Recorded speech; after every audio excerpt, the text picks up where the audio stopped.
क्या आप जानते हैं कि टैटू रिमूवल का प्रोसेस कितना दर्दनाक होता है? एक टैटू कंप्लीट करने के लिए आपकी त्वचा पर लगभग 20 मिलियन नीडल प्रिक्स होने पड़ते हैं।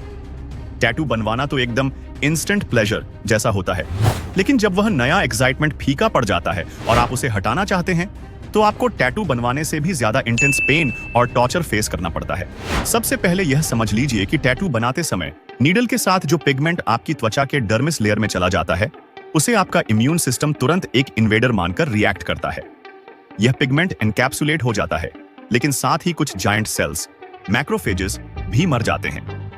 जब ये सेल्स मर जाते हैं, तो पिगमेंट फिर से फ्री हो जाता है और फिर से जायंट सेल्स उसे एनगल्फ करने लगते हैं। यह कंटिन्यूअस साइकिल चलती रहती है, जिससे पिगमेंट आपकी त्वचा का एक परमानेंट हिस्सा बन जाता है।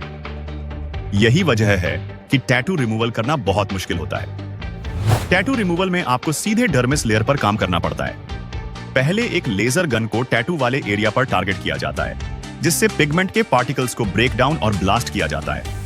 उसके बाद आपके शरीर के इम्यून सेल्स, जैसे कि व्हाइट ब्लड सेल्स, इन फ्रैगमेंटेड पिगमेंट पार्टिकल्स को धीरे धीरे एलिमिनेट कर देते हैं।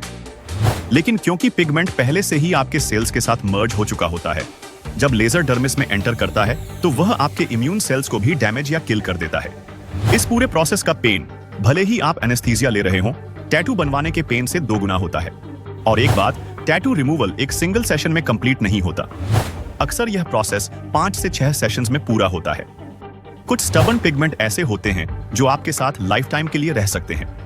अंत में आपके शरीर के सेल्स ही इस सारा बर्डन सहते हैं। शरीर वही है जो माता पिता से प्राप्त हुआ है। यही आपका प्रेशियस एसेट है। टैटू रिमूवल मूल रूप से एक सर्जिकल प्रोसीजर के बराबर है। इसलिए एक क्षणिक आनंद के लिए अपनी पूरी जिंदगी का पेन और डैमेज मत झेलो। यह डॉक्टर की सलाह है। टैटू बनवाने से पहले अच्छी तरह सोच समझकर डिसीजन लें, क्योंकि टैटू रिमूवल प्रोसेस आपको उससे भी ज्यादा पेन और परमानेंट स्कारिंग दे सकता है।